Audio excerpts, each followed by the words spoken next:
Over the past 12 years, I have talked with hundreds of parents who have a child or children with an autism spectrum disorder.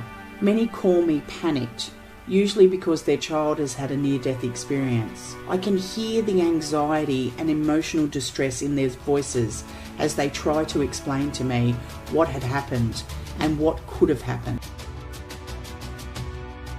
I don't know whether you know, but many kids on the spectrum have no sense of danger. They often take off running when they feel overwhelmed, and few respond to their parents' desperate pleas of stop, watch out. If that wasn't enough to break your heart, often kids on the spectrum love trains.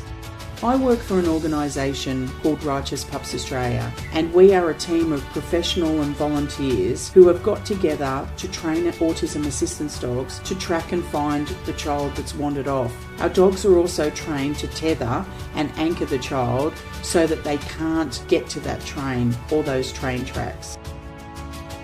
We have an opportunity to save lives and to give some of these parents some much needed peace of mind. But we can't do it alone. Please donate today.